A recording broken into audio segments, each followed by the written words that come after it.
Guests lounging in the lobby of the Radisson Collection Hotel in Berlin had a rather unique view above their atrium bar.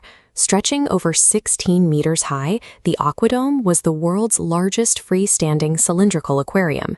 It held a staggering 1 million liters of saltwater. Suspended directly above a high-end hotel lobby, this massive column served as a vertical habitat for over 1,500 tropical fish. But in the early morning hours of December 16, 2022, the cylinder ruptured. 1 million liters of saltwater rushed through the hotel lobby like a tsunami, instantly sweeping up everything in its path. The water annihilated the ground floor. Yet, as investigators soon realized, there had been no earthquake. There were no surveillance cameras aimed directly at the structure. A massive, modern engineering marvel had suffered a total structural failure without any immediate sign of a malfunction. At the moment of the collapse, a 42-year-old hotel employee named Jay Marin was sitting at a computer in a back office. He was spontaneously covering a night shift for a colleague, located about 20 meters away from the base of the tank. He heard a loud noise and stood up to check the lobby. Seconds later, a massive, terrifying wall of saltwater burst violently through a non-bearing partition, dragging him backwards with incredible force until he landed in a chocolate shop next door, buried under debris that had spilled out onto the street.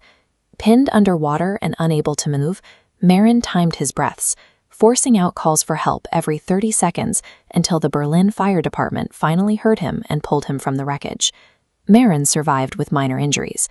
Had this structure failed a few hours later, during the busy daytime hours, the lobby would have been packed. The density of guests would have likely led to significant loss of life. The disaster left behind tens of millions of dollars in damage, and an incredibly complicated question for authorities. With no witnesses and no video footage, how do you work backward to find the root cause of such a massive, spontaneous collapse? The immediate rescue effort quickly transitioned into a physical analysis. To find the exact origin point of the rupture, materials experts realized they had to manually map every fragment of the shattered tank. Teams scoured the hotel lobby and the surrounding streets, collecting 90 tons of shattered acrylic glass. They transported the fragments to a warehouse in Brandenburg, laying out nearly 700 individual shards across 578 square meters of floor space. The experts used the varying thickness of the shards to identify the base.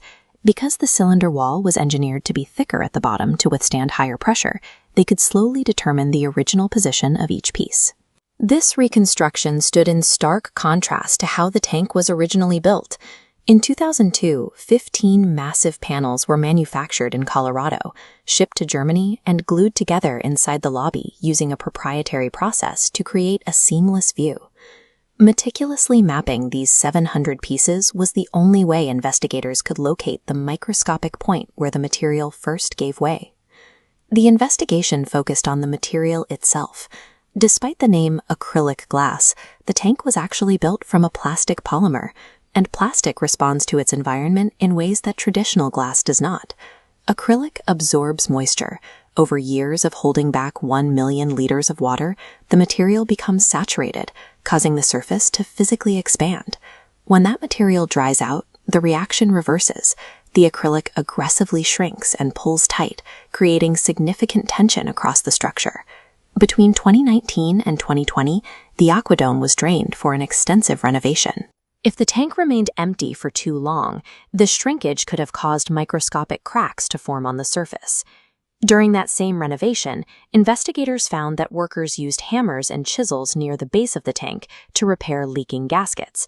It's possible they unintentionally inflicted micro-notches into the already stressed acrylic.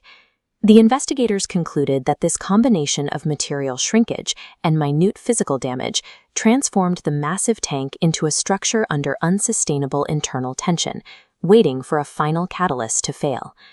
The Aquadome was not an isolated event. In 2012, a combination of sub-zero temperatures and material stress caused a shark tank in a Shanghai shopping mall to rupture, injuring 16 people. But the human injuries are only one part of the tragedy. Of the 1,500 tropical fish inside the Aquadome, the vast majority died instantly in the wreckage or suffocated shortly after the water drained away. In the aftermath, organizations like PETA and NABU questioned the morale of the project. arguing that highly developed vertebrates should not be kept in commercial enclosures for the purpose of architectural decoration. This tragedy highlights a conflict between genuine wildlife conservation and the use of exotic marine life as a visual centerpiece for a hotel lobby. Attempting to house 90 tons of water and over 1,000 animals in such an extreme vertical configuration inherently places the lives of those animals at the mercy of engineering margins. By early 2023, the hotel owners officially decided that the Aquadome would not be rebuilt. The decision suggests that for this specific location, the operational risks and the loss of animal life have made a similar structure impossible to justify.